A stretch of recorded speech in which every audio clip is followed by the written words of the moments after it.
ભાવનગરમાં રખડતા ઢોરે ભાજપના માજી મેયરને પણ અડફેટે લીધા। સામાન્ય નાગરિકોને ઢોર દ્વારા અડફેટે લેવાની ઘટનાઓ અવારનવાર સામે આવે છે, પરંતુ હવે રખડતા ઢોરે નેતાજીને પણ અડફેટે લઈ લીધા છે અને જે વાતથી ખળભળાટ મચ્યો છે। વાત જાણે એમ છે કે ભાજપના સિનિયર નેતા મેહુલ વડોદરિયા સ્કૂટર લઈને રૂપાણી સર્કલ પાસેથી પસાર થઈ રહ્યા હતા અને ત્યારે જ અચાનક ત્યાં આવી ચડેલા રખડતા ઢોરે તેમને અડફેટે લીધા। ઇજાગ્રસ્ત માજી મેયરને સારવાર માટે ખાનગી હોસ્પિટલમાં દાખલ કરવામાં આવ્યા। ત્યારે હવે રખડતા ઢોરની સમસ્યામાંથી લોકોને ક્યારે મુક્તિ મળશે તે જોવાનું રહ્યું। કેટલાય દિવસ સુધી રાજ્યમાં હિંસક પ્રાણીઓએ હાહાકાર મચાવ્યો છે। આજે બારડોલી અને ગીર સોમનાથમાં દીપડાએ દેખા દીધા છે। રહેણાંક વિસ્તારમાં દીપડા ઘૂસી જતા લોકોમાં ફફડાટ ફેલાયો છે। તો બીજી તરફ છેલ્લા કેટલાય દિવસોમાં જંગલ છોડીને ગ્રામ્ય વિસ્તારમાં સિંહોના આટાફેરા પણ દ્રશ્યોમાં કેદ થયા છે। જો કે દીપડા તો શિકારની શોધમાં છેક ગામમાં ઘૂસી આવતા પણ લોકો હવે ભયભીત થઈ રહ્યા છે। હિંમતનગરના માર્કેટિંગ યાર્ડમાં પ્રવેશ દ્વાર નજીક અકસ્માત સર્જાયો। અકસ્માતની ઘટના સીસીટીવીમાં કેદ થવા પામી છે। બે વાહનો વચ્ચે કચડાઈ જતા એક શ્રમિકનું મોત થયું છે। માર્કેટિંગ યાર્ડમાં પ્રવેશતા ટ્રક અને અન્ય વાહન વચ્ચે એક શ્રમિક ફસાયો। બે વાહન વચ્ચે ફસાયેલો મજૂરને જોઈને લોકો ત્યાં એકઠા થયા। સીસીટીવીમાં બે વાહનો વચ્ચે ફસાયેલો આ શ્રમિક મજૂર જોવા મળી રહ્યો છે। ફસાયેલા ઇજાગ્રસ્ત શ્રમિક રમેશભાઈ મીણાને હોસ્પિટલ સારવાર માટે ખસેડાયા છે। હિંમતનગર સિવિલમાં સાંજે સારવાર દરમિયાન આ શ્રમિકનું મોત થયું છે। ઘટનાના આ સીસીટીવી પણ સામે આવી રહ્યા છે, જેમાં જોઈ શકાય છે કે તે બે વાહન વચ્ચેથી પસાર થવાનો પ્રયત્ન કરે છે અને ત્યાં બંને વાહન વચ્ચે તે ફસાઈ જાય છે અને ત્યાં તેનું મોત થઈ જાય છે। હિંમતનગર એ ડિવિઝન પોલીસ સ્ટેશનમાં બે વાહન ચાલકો સામે ફરિયાદ દાખલ કરાઈ છે। ઘટનાના જે દ્રશ્યો સામે આવી રહ્યા છે, જેમાં જોઈ શકાય છે કે આ શ્રમિક ત્યાંથી પસાર થઈ રહ્યો છે અને બાજુમાં જ ઊભી રહેલું અન્ય એક ટ્રક ત્યાંથી નીકળે છે અને ખૂબ જ ઓછી જગ્યા હોવાના કારણે બે વાહન વચ્ચે આ શ્રમિક ત્યાં જ ફસાઈ જાય છે। જોકે ટૂંકી સારવાર બાદ આ શ્રમિકનું મોત થયું છે। હાલ આ બંને વાહન ચાલકો વિરુદ્ધ કાયદેસરની કાર્યવાહી હાથ ધરવામાં આવી છે। તેઓને શોધી વધુ કાર્યવાહી પોલીસ દ્વારા હાથ ધરાઈ છે। રાજકોટના 181 ગામના લોકો રામ ભરોસે હાલ પાણી પી રહ્યા છે। લોકોના આરોગ્ય સાથે ચેડા થઈ રહ્યા છે। જેતપુરની વોટર ટેસ્ટિંગ લેબમાં છેલ્લા 1 મહિનાથી પાણીનું ટેસ્ટિંગ ન થતા 181 ગામમાં કોઈપણ જાતની ચકાસણી વગર પાણીનું વિતરણ કરવામાં આવી રહ્યું છે। રાજકોટ જિલ્લામાં પગાર ન મળતા વોટર ટેસ્ટિંગ લેબના કર્મચારીઓ હડતાલ ઉપર જોવા મળી રહ્યા છે। જેતપુર, ધોરાજી, ઉપલેટા, જામકંડોરણા, ભાવદરના ગામડાઓમાં જે પાણી વિતરણ કરવામાં આવે છે તેનું ટેસ્ટિંગ જેતપુર વોટર ટેસ્ટ લેબમાં થાય છે।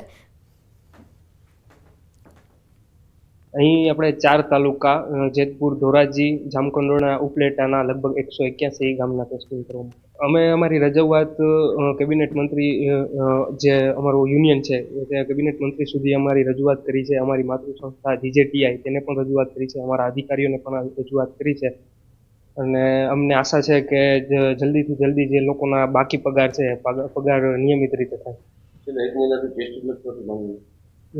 કેમિસ્ટ જ નથી, કેમી કરવામાં નથી આવી એટલે કામગીરી બંધ।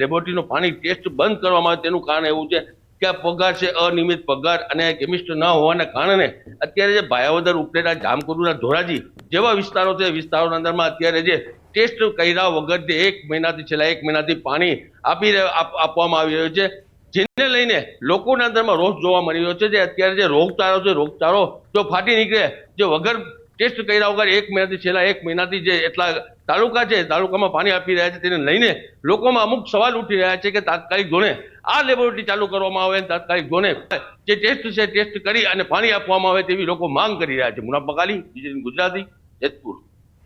કચ્છમાં રણોત્સવ શરૂ થતાં જ ભુજ એરપોર્ટ પર પ્રવાસીઓની સંખ્યા વધી રહી છે।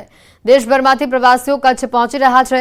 હાલ ભુજ એરપોર્ટ પરથી 3 ફ્લાઇટ ઓપરેટ થઈ રહી છે અને જેમાં એક ભુજથી અમદાવાદ અને 2 ફ્લાઇટ મુંબઈથી ભુજની છે। જો કે હવાઈ માર્ગે આવતા મુસાફરોની ફ્લાઇટ મોડી પડવાની ફરિયાદો ઉઠી રહી છે। ભુજ એરપોર્ટ ઓથોરિટીના સિક્યોરિટી ઓફિસર ફ્લાઇટ મોડી પડવા પાછળનું કારણ મુસાફરોને જ ગણાવી રહ્યા છે। मॉर्निंग की फ्लाइट में हमारी एयर इंडिया और एलायंस एयर के पैसेंजर से अनुरोध है कि वो जल्द से जल्द आने की कृपा करें, क्योंकि हमारे पास इंफ्रास्ट्रक्चर की कमी है, लेकिन वो हम इंक्रीज़ कर रहे हैं।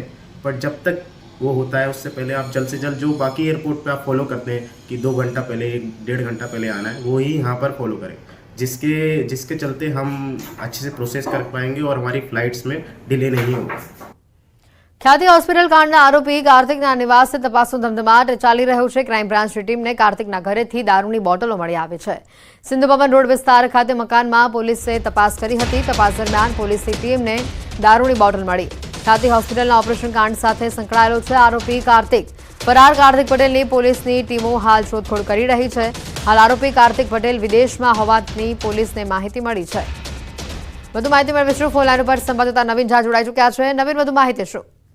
એટલી અત્યારે જે ક્રાઇમ બ્રાન્ચની અલગ અલગ ટીમો જે છે, આરોપીઓ જે છે 7 આરોપીઓ, જેમાંથી તમામ આરોપીઓના ઘરે સાથોસાથ શંકાસ્પદ આરોપીઓ છે તેમના ત્યાં અલગ અલગ જગ્યા સર્ચ ઓપરેશન કરી રહ્યું છે। જેમનું ઘર બંધ છે તેમનું ઘરનું તાળું તોડી અને વિડીયોગ્રાફી સાથે આ સર્ચ ઓપરેશન કરવામાં આવી રહ્યું છે। જો કે મુખ્ય આરોપી એટલે કે જે માલિક છે કાર્તિક પટેલ, તેના ઘરેથી અત્યારે 2 દારૂની બોટલ્સ અને પોકર ગમવાની જે વસ્તુઓ છે તે પણ આવી છે। તેને લઈને પણ અલગથી ગુનો જે દાખલ છે તે કરવામાં આવશે સ્થાનિક પોલીસ સ્ટેશનમાં।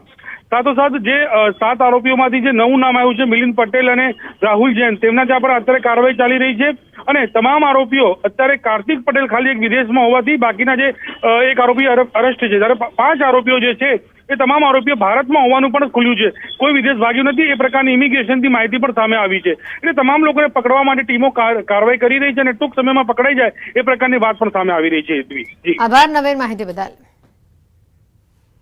ખ્યાતિકાંડના આરોપી ડોક્ટર પ્રશાંતના 25 નવેમ્બર સુધીના રિમાન્ડ મંજૂર થયા છે। 6 આરોપી સામે એલઓસી જાહેર કરવામાં આવી છે। માત્ર એક આરોપી જે દેશની બહાર હોવાનો ખુલાસો થયો છે। કાર્તિકને બાદ કરતા બીજા બધા જ આરોપીઓ છે ભારતની અંદર। હાલ 6 ટીમ તપાસ કરી રહી છે, કાર્યવાહી કરી રહી છે। ક્રાઇમ બ્રાન્ચની અલગ અલગ ટીમો અને હેલ્થ ડિપાર્ટમેન્ટની જે સ્પેશિયલાઇઝ ટીમોની સાથે મળીને રેડ કરવામાં આવી છે। એમાં ઘણા બધા ડોક્યુમેન્ટ્સ કબજે કરવામાં આવેલ હતા અને એના આધારે આજે ક્રાઇમ બ્રાન્ચે ફર્ધર રિમાન્ડની માંગણી કરતા નામદાર કોર્ટે 4 દિવસની ફર્ધર રિમાન્ડ આપવામાં આવે છે। લુકઆઉટ નોટિસ ઇસ્યુ કરી દીધું છે। હોસ્પિટલની સીસીટીવી ફૂટેજ પણ કબજે કરવામાં આવેલ છે, એની પણ ચકાસણી ચાલુ છે। તમામ આરોપીઓનો બેંક એકાઉન્ટ્સ અને આ જો ખ્યાતિનો બેંક એકાઉન્ટ હતા જેમાં PMJYનો પૈસા આવતા હતા એનો પણ ફ્રીઝ કરવા માટે બેંકનું લખાણ થઈ ગયા છે। કચ્છ ભુજમાં હાથીદાંતની બંગડીઓ વેચાણનો ભાંડો ફૂટ્યો છે। દાંડા બજારમાં મણિયાર બેંગલ્સ દુકાનમાંથી કાર્યવાહી કરાઈ અને બાતમીના આધારે લોકલ ક્રાઇમ બ્રાન્ચે કાર્યવાહી કરતા ત્યાં પહેલા દરોડા પાડે અને દુકાનમાં લાકડાના ખાનામાં છુપાયેલી 10 બંગડીઓ મળી આવી। હાથીદાંતથી બનેલી બંગડીઓનું વેચાણ થતું હોવાનું સામે આવ્યું। પશુ ચિકિત્સક ડોક્ટર દીક્ષિત પરમાર અને પંચોની હાજરીમાં જ તપાસ કરવામાં આવી। દુકાનદાર વિરુદ્ધ પોલીસે કાયદેસરની કાર્યવાહી શરૂ કરી છે। कार्रवाई के लिए लोकल फॉरेस्ट विभाग को सूचना दे दी गई है और ये केस हम लोकल फॉरेस्ट डिपार्टमेंट को हैंडओवर कर रहे हैं। साथ ही साथ ये जो शॉप ओनर है उसके खिलाफ भी कायदेसर कार्रवाई प्रारंभ कर रहे हैं। इंट्रोगेशन इनका चल रहा है अभी और आगे ये कहाँ से ये प्रोडक्ट लाते थे इसके संदर्भ में हम लोग जानकारी जुटाने का प्रयास कर रहे हैं। ખેડાના વડસોલા ગ્રામ પંચાયતના સરપંચના ભાઈ સામે પોલીસ ફરિયાદ દાખલ કરવામાં આવી છે। તેના પર આરોપ છે કે તેણે ગામમાં આવેલી વનકુટીર તોડી પાડી છે। લોકોને બેસવા માટે ઉપયોગી આ વનકુટીર તોડી પડાતા લોકોમાં રોષ જોવા મળી રહ્યો છે અને એવા પણ આક્ષેપ થયા છે કે વનકુટીરની પાછળ સરપંચના ભાઈની જમીન આવેલી છે, જેના પગલે વનકુટીર તોડી નાખી છે। મહેમદાબાદના વરસોલા ચોકડી ઉપર આવેલી વનકુટીર તોડી પડાતા ફરિયાદ દાખલ કરાઈ છે। વન વિભાગના કર્મચારીએ મહેમદાબાદ પોલીસ મથકે સરપંચના ભાઈ વિરુદ્ધ ફરિયાદ નોંધાવી છે।